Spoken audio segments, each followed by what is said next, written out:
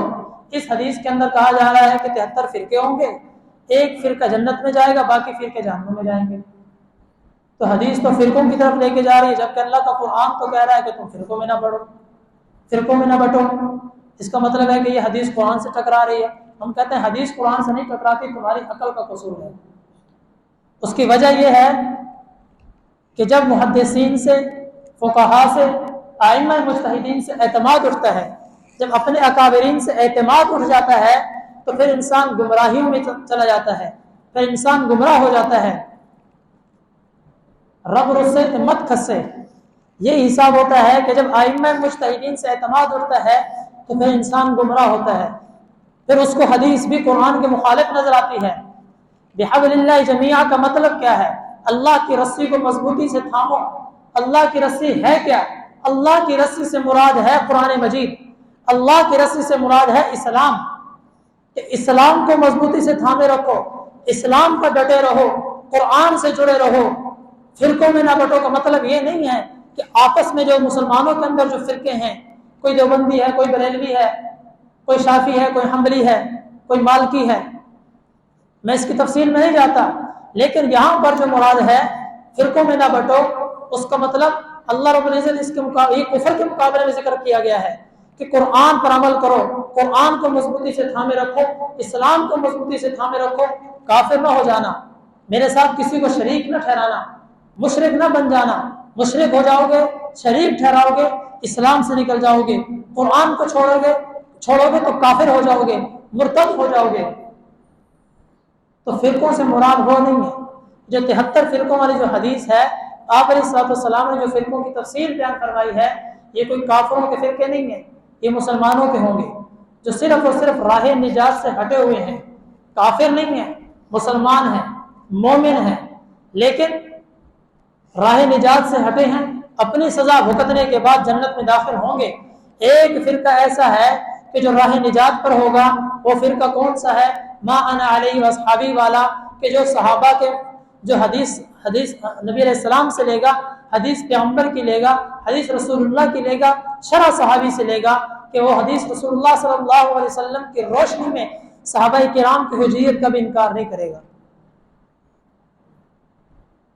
یہ آپ علیہ الصلوۃ والسلام نے فرمایا ما انا علیہ واصحابی۔ تو جس طرح ہمارے لیے قرآن قابل عمل ہے، ایسے ہمارے لیے حدیث بھی قابل حجت ہے۔ تمام ائمہ کرام، امام احمد، امام اعظم ابو حنیفہ رحمۃ اللہ علیہ، امام شافعی رحمۃ اللہ علیہ، امام مالک رحمۃ اللہ علیہ، امام احمد بن حنبل رحمۃ اللہ علیہ، یہ چاروں ائمہ کرام حق پر ہیں۔ ان کی منزل مقصود ایک ہے، منزل مقصود ان کے اسلام ہے، رستے ان کے مختلف ہیں، تشریحات ان کی مختلف ہیں۔ یہ بھی حدیث نبی سے لیتے ہیں، تشریح صحابی سے لیتے ہیں، حدیث نبی سے لیتے ہیں، تشریح صحابی سے لیتے ہیں۔ ائمہ مجتہدین ہیں، ان میں سے بھی کوئی گمراہ فرقہ نہیں ہے، ان میں سے بھی کوئی گمراہ نہیں ہے، ان کے رستے مختلف ہیں، منزل سب کی ایک ہے۔ اگر ہر شخص کو اختیار دے دیا جائے کہ آپ اپنی مرضی کی تفصیل بیان کریں، آپ اپنی مرضی کی شرح بیان کریں، آپ اپنی مرضی کی شرح بیان کریں، تو پھر امت میں ایک نہیں، پھر ہر بندہ نیا فرقہ ہوگا، پھر ہر بندہ نیا فتنہ ہوگا، ہر بندہ نئی بات گھڑے گا۔ قرآن کو سمجھنے کے لیے ہمیں حدیث رسول اللہ صلی اللہ علیہ وسلم پر آنا پڑے گا۔ جب یہ آیت نازل ہوئی کلوا واشربوا حتى يتبين لكم الخيط الابيض من الخيط الاسود حتى يتبين لكم الخيط الابيض من الخيط الاسود من الفجر، تم کھاتے پیتے رہو، کھاؤ پیو یہاں تک جب تک کہ سفید دھاگا سیاہ دھاگے سے جدا نہ ہو جائے۔ جب یہ آیت نازل ہوئی، حضرت عدی بن حاتم رضی اللہ تعالیٰ عنہ رسول اللہ صلی اللہ علیہ وسلم کے صحابی ہیں، وہ گھر گئے، انہوں نے 2 رسیاں لی، ایک کالی اور ایک سفید، ایک سیاہ اور ایک سفید، اپنے تکیے کے نیچے رکھی اور سو گئے۔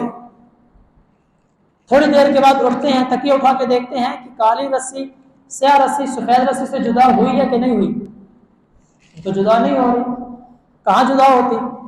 پھر سو جاتے ہیں، پھر دیکھتے ہیں، پھر سو جاتے ہیں، رسی جدا نہیں ہوئی۔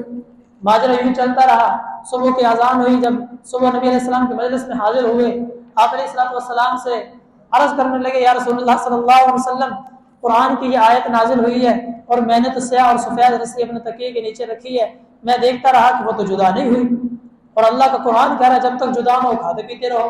آپ علیہ السلام مسکرائے اور فرمایا کہ اے عدی بن حاتم، تیرا تکیہ تو بہت بڑا ہے کہ جس کے تکیے کے نیچے رات اور دن سما گئے ہیں۔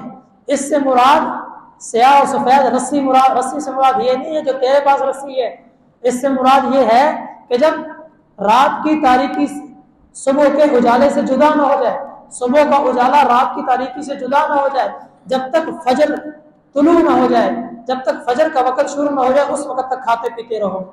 صحابی رسول ہیں، نقطے کی بات سمجھیے گا جو میں عرض کرنا چاہتا ہوں، صحابی رسول ہیں، اہل عرب ہیں، عدی بن حاتم رضی اللہ تعالیٰ عنہ مشہور حاتم طائی کے بیٹے ہیں، حضور علیہ السلام کے صحابی ہیں، آپ علیہ السلام وہاں پر موجود ہیں، قرآن اہل عرب ہیں، عربی جانتے ہیں، فصیح و بلیغ ہیں، فصیح و بلیغ اللسان ہیں، لیکن قرآن کے سمجھنے میں ان کو بھی خطا ہوئی۔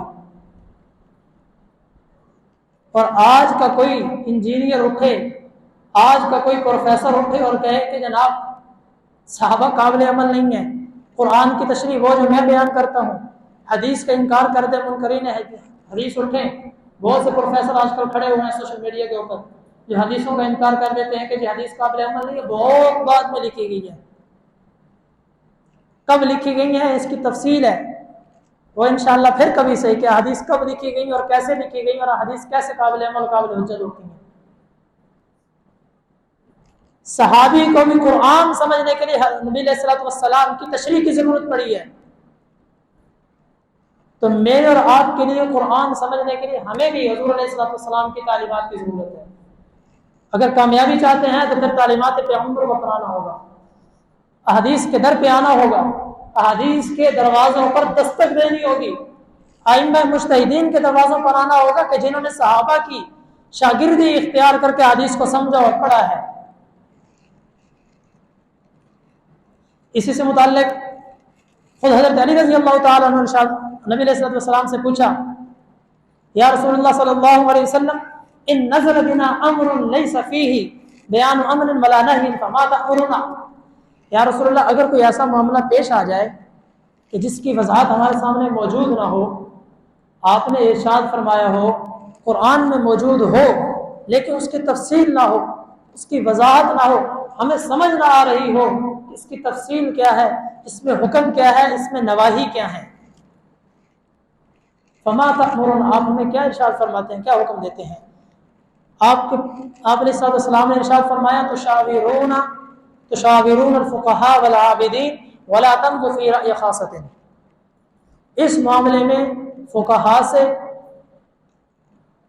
سے اللہ کے نیک لوگوں سے مشاورت کرو، ان کی رائے دیکھو کہ وہ اس معاملے میں کیا رائے رکھتے ہیں، اپنی رائے سے فیصلہ نہ کرنا، کسی ایک رائے سے فیصلہ نہ کرنا، تشاورون الفقهاء والعابدین۔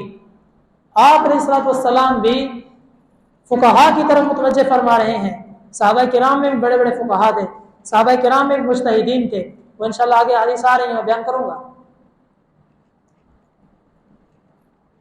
تو ہمیں آج کل صف بیزاری کا ایک فتنہ کھڑا ہوا ہے کہ امت کو محدثین سے جدا کر دو، کہ تم باب شابوں کو چھوڑو، قرآن کی بات کرو، یہ باب شابے کچھ نہیں ہے۔